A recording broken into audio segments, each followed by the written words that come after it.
If you can hear me now, if you could type yes into the questions area so that I know you can hear me. Oh, fantastic. Okay. Well, it looks like a lot of us got back on. I am so sorry about this.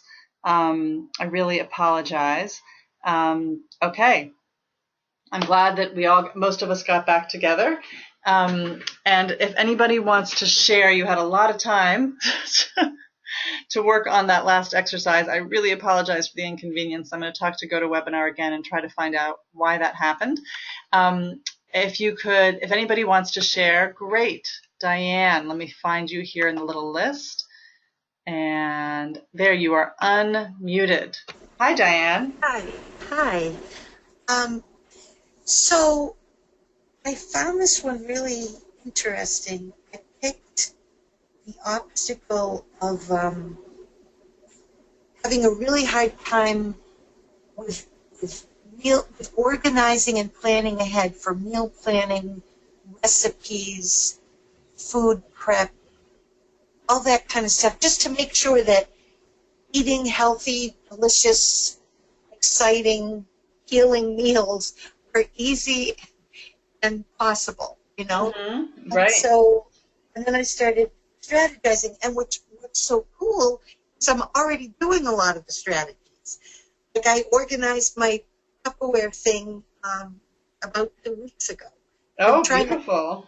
I was trying, and it was really overwhelming because I had so many things that were almost great, but didn't quite nest or didn't quite fit.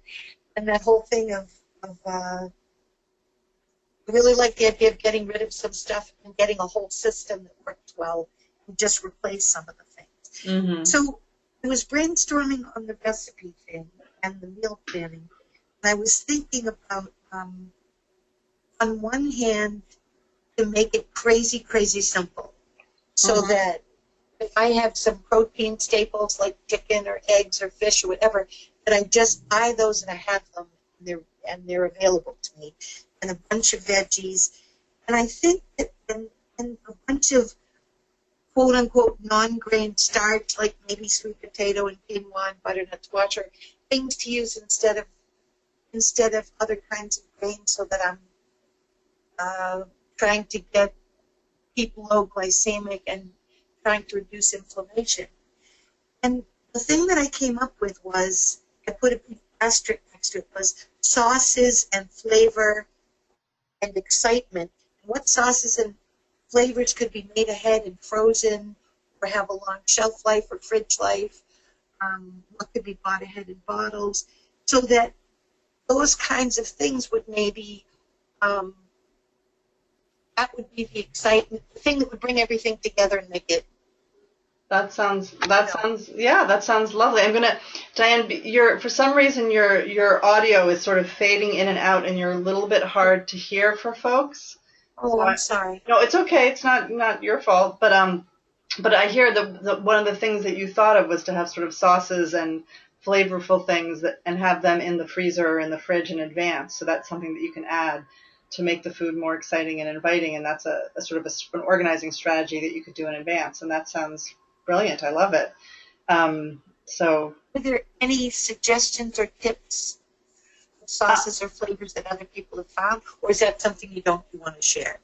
Not right this very second, but if you want to make a note and ask again during the Q&A, let's do that. Okay.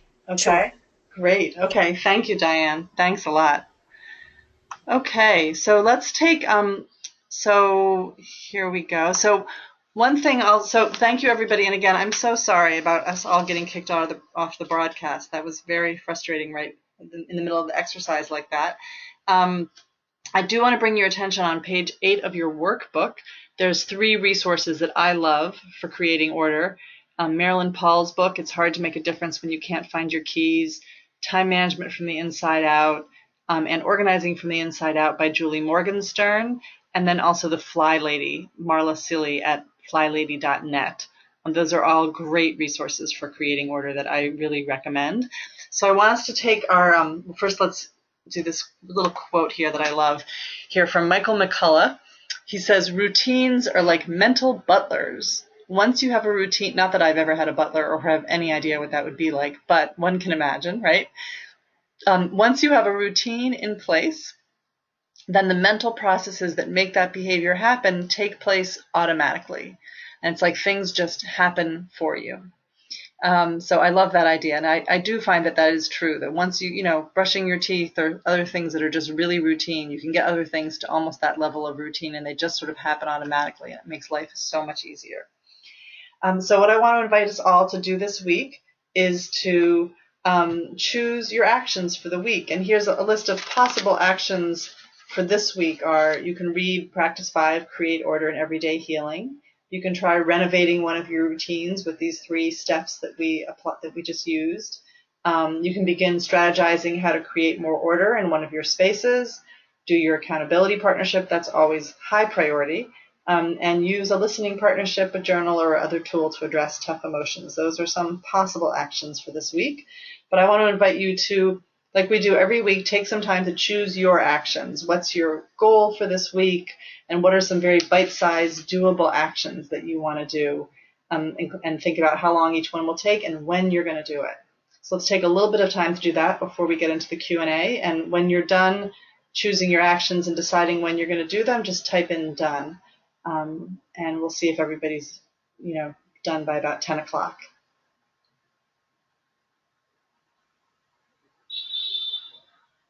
Sorry, not 10 o'clock, by about 3:10. Okay, I'll be back on in a few minutes. Just type in done when you're done. Thanks.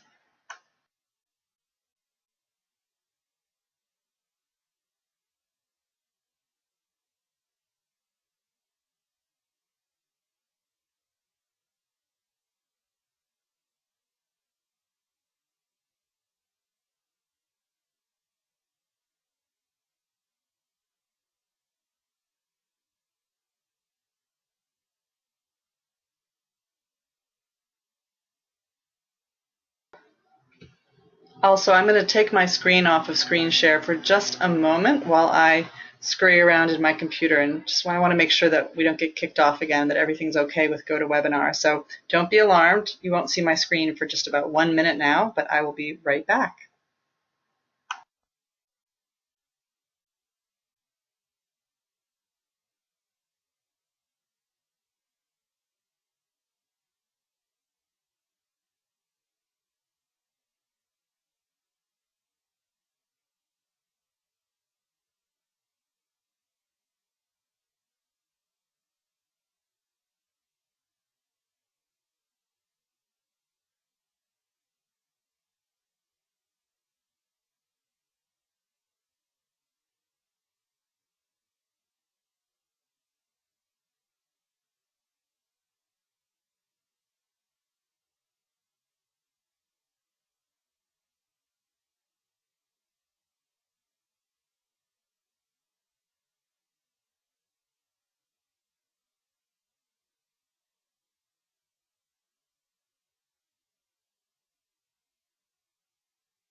Julie, excuse me, Julie just asked me to put the Michael McCullough quote back on the screen. So there it is. I put it up again if anybody wants to jot that down. It's not actually written in your workbook. So if you want to jot this quote down, it's back up on the screen for you for a little bit.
Hi, everybody. I just wanted to let you know that we're going to start with the Q&A in just a minute or two. And if you're done, just so I know where people are at, if you're done choosing your actions and planning them for the week, if you can type in done, that's great to know. And we'll start up in just a couple minutes. And if you can just type yes so that I know that you can hear me, that would be great. Perfect. Thank you. Okay. So I'll start Q&A in just about half a minute.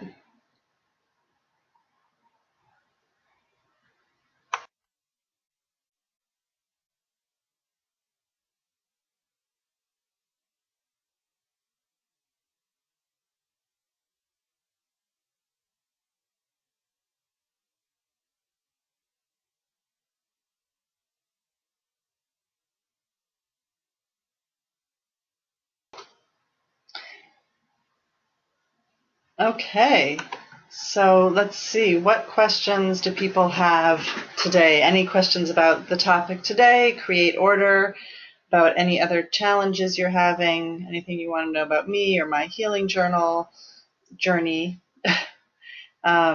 or anything else? Any questions?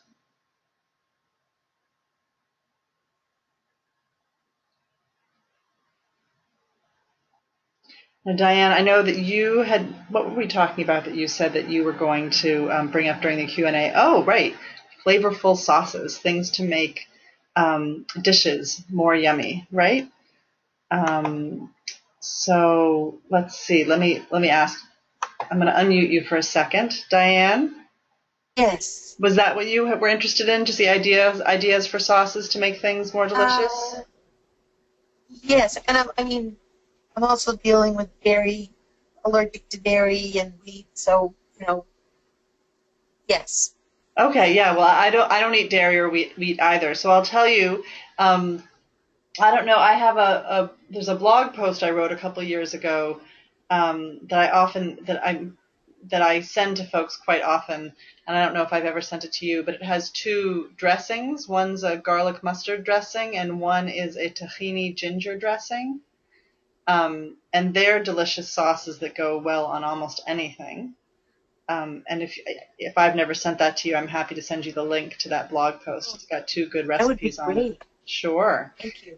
And actually, also there's a curry dressing on there also, and all three of those, they go well if you eat fish and chicken or meat. They go well over fish, chicken, or meat. They go great over salad dressing, over salads, and they're also great for dips. It's the kind of thing that every time I serve it at a meal and we have guests, they always ask for the recipe. I need to do it again. I used to just have copies of the recipes printed out, and I would I would have it. So when someone said, "Can I have the recipe for this?" I would just hand it to them. So I'll send you the link to that blog post when we're done. Okay. And if anybody else wants that also, I think most of you have already received that from me. If anyone else wants that link, just type in "I'd like it too," and I'll send it to you as well. Julie says that she likes hummus. That's true. Hummus is always a good one, and guacamole too. Those always add flavor to things. And pesto also. It's so easy if you eat nuts, basil, nuts, and garlic. Also adds flavor to a lot of things. Okay. Julie says, I have a question about supplements. Okay, here we go. Julie, I'm going to unmute you. Okay, go ahead, Julie. Okay. Before I ask my question, I also just added that I like salsa. I think if you can buy some or make really flavorful salsa, that adds a lot to dishes. That's true, yeah. Salsa, hummus, guacamole, pesto, those are all good things. Yep, that's really true. So my question about supplements is, I have been taking certain supplements for years. I buy them, good quality ones at a good quality store.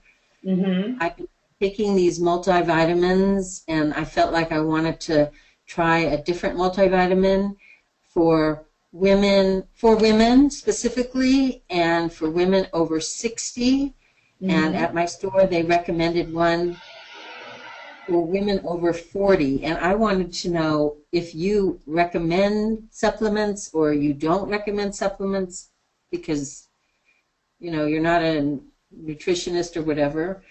And if you do you have any ideas for something for women over 60 who would like more energy? It's a great question.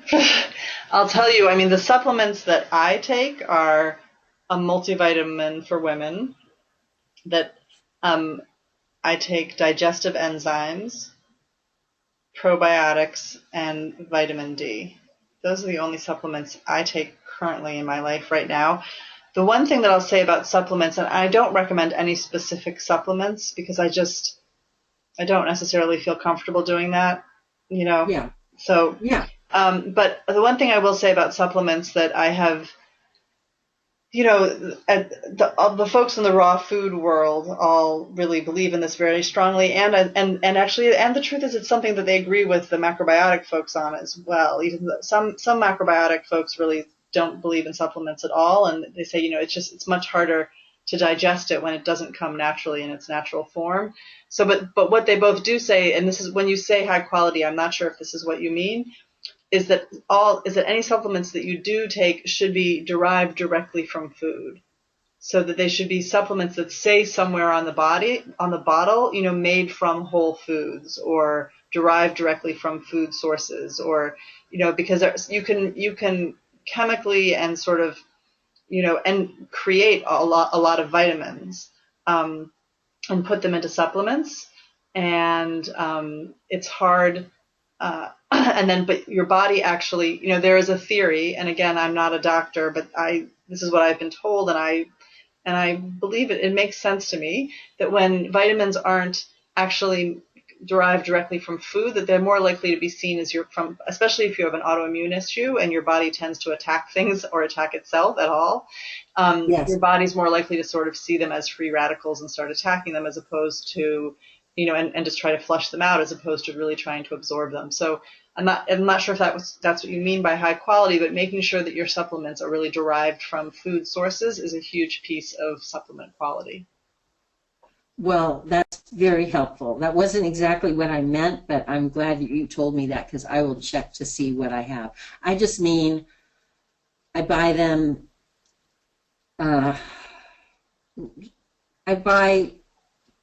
It's like if I said I buy organic zucchini and I don't buy conventional, then I would say I buy high quality zucchini. So that's on that order is what I mean. Right.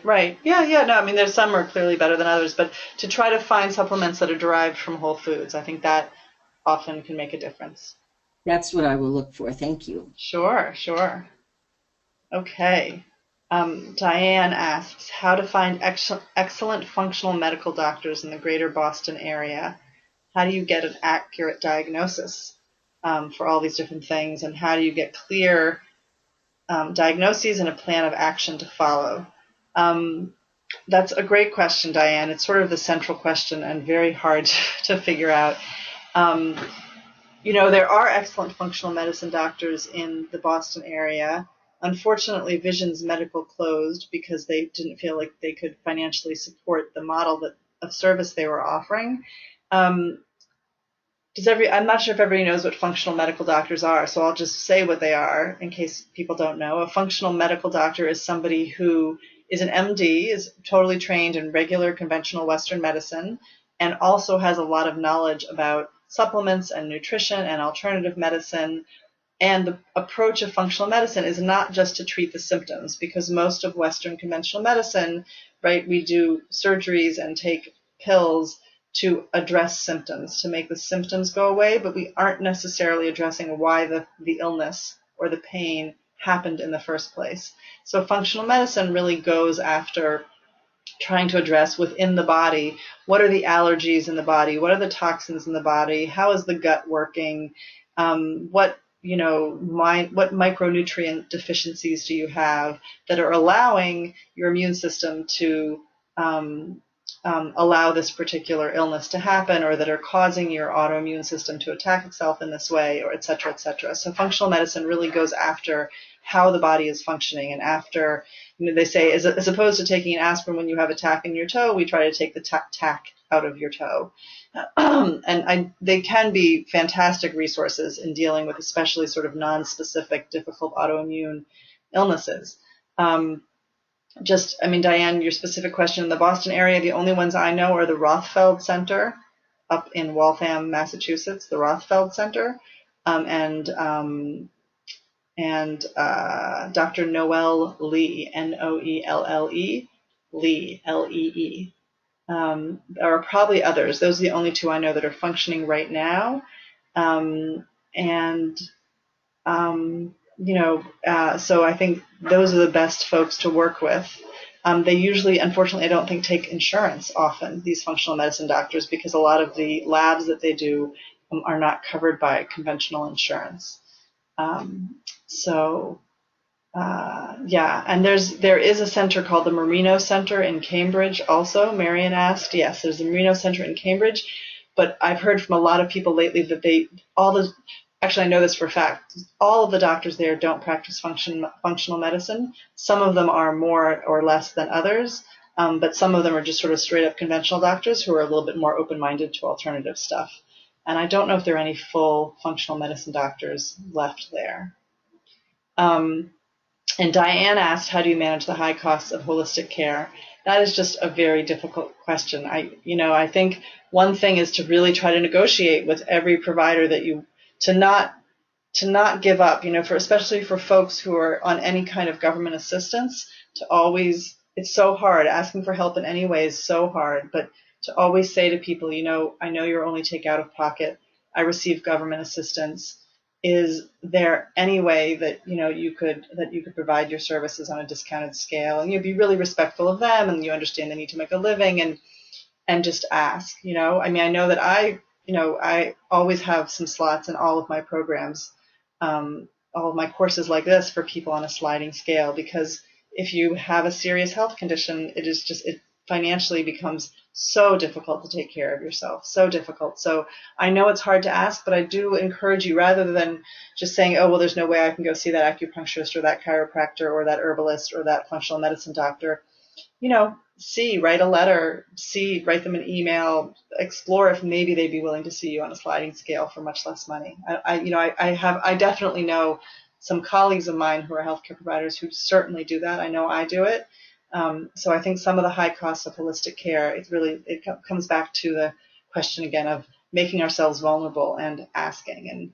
And we shouldn't have to do that. We should live in a world where all healthcare is readily available at very, very, very low costs, but we don't. So yeah, that's a difficult one. But I think that's one thing to do is to just ask for a sliding scale or a discount if possible, and let them know if if you're just be honest about what your financial situation is. Let's see, does anybody else have any other questions or any follow-up to any of those things I just said?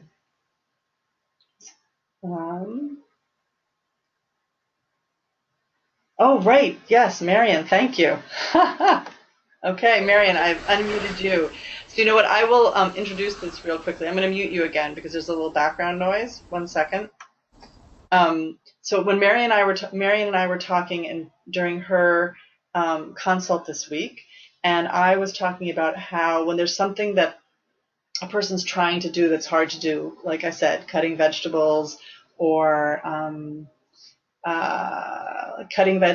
decluttering, writing an email, making a doctor's appointment, often it makes an enormous difference if you have a little loving attention to get started on it.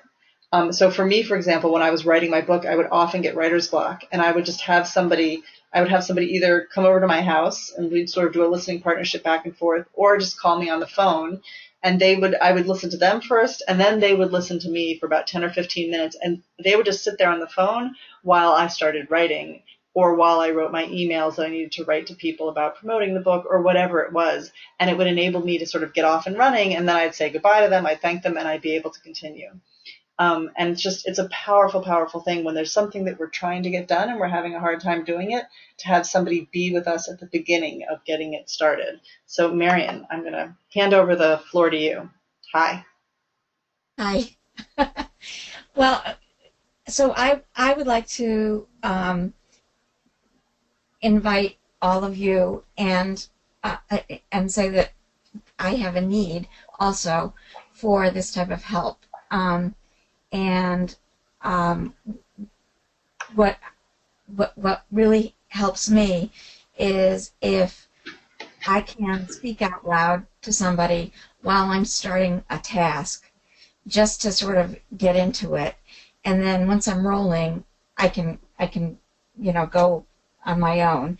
And also I welcome other people, a buddy or somebody to give me ideas, so if I'm getting set up, to ask me, well, do you think you have everything you need, right where you are, and all that kind of stuff.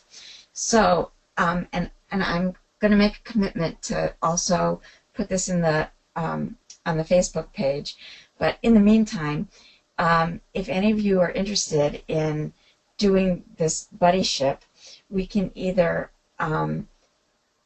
do it simultaneously, so that I'm working on a project at the same time you might be working on a project, or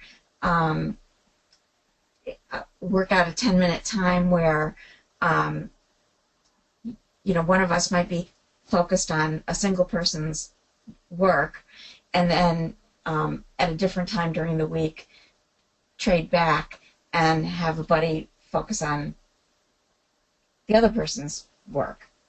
So I don't think I explained that very clearly, but if you understand what I mean, I am very open to that. And we can connect through the Facebook page or exchange email addresses. Yeah, that's great. And just to clarify a little bit, because it's complicated, what you're talking about, right, is if for example, if somebody wants to be every Sunday at 2, or not whatever, next week Sunday at 2, they want to say that's the time I'm going to chop a whole bunch of vegetables so I can have salads this week, then Marion could call you Sunday at 2, and you could put your phone on speaker and you could start chopping your vegetables, and she could start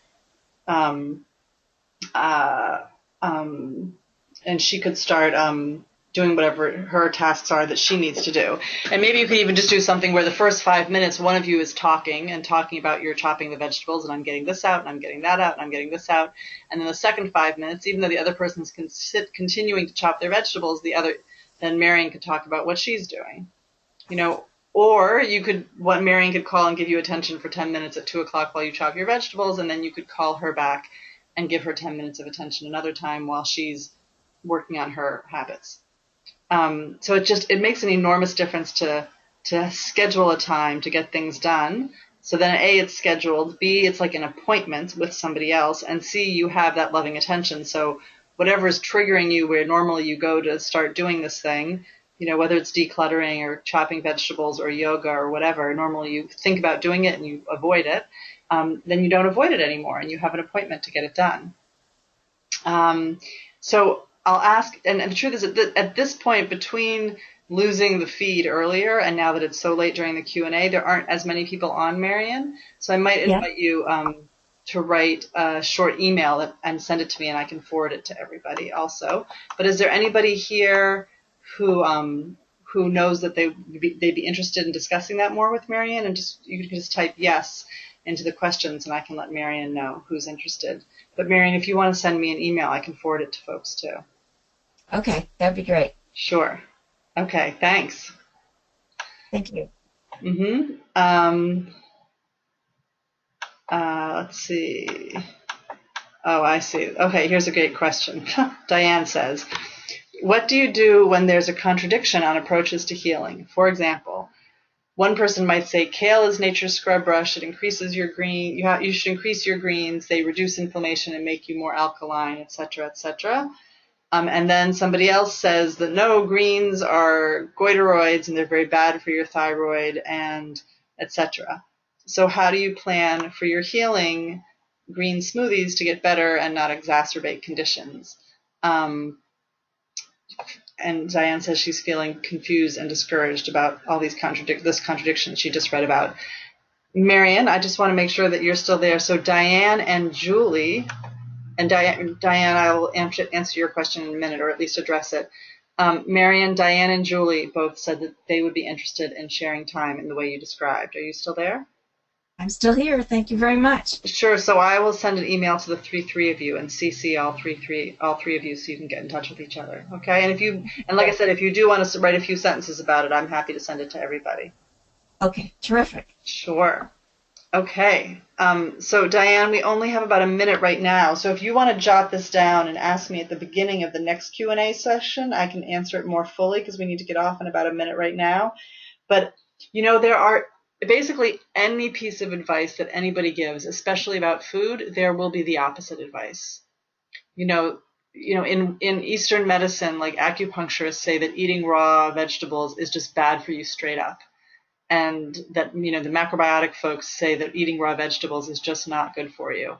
And the raw folks will say that eating cooked vegetables is terrible for you. And some people say tomatoes are great, and some people say tomatoes are bad. And some people say fruit is great, and some people say fruit is bad. And some people say meat is great, and some people say it's bad. The only way to know, and this is a really hard answer, it's not very satisfying, is to do research and experimentation on your own body, and if you are eating green smoothies with kale in them for 2 weeks and doing a lot of other things, and you're feeling like that's helping you, then keep doing it. If you're eating green smoothies and feeling like either it's not helping you or it's making you worse, then don't eat green smoothies. I know that sounds, I don't mean to make it, but to a certain extent it really is just that. I was told that I'm really bad at remembering Eastern medicine stuff, but I went to see a very renowned acupuncturist and herbalist in the Boston area, and he told me that my yin or my yang or something was off, and I shouldn't sit on cold floors, and I needed to eat macrobiotic. And I tried macrobiotic with a consultant and everything for a few months, and it just didn't work for me. Macrobiotic diet is what healed my brother from his many years of chronic fatigue syndrome, but it just didn't work for me. And then I tried other things. So it's really a matter of research and experimentation. And we can talk about this. This is a big question, a big area. So if you want to jot it down, and I'll give you time to respond, and you can ask me that question more fully at the beginning of the Q&A section next time if you want to, because now it's 3:30 and we should get off so everybody can go with their afternoon. So thank you everybody so much for being on today. Good luck with experimenting with creating order this week. And Diane and Julie and Marion, I will send you an email right now connecting the three of you. And have a great afternoon. Thanks so much. Okay, bye-bye.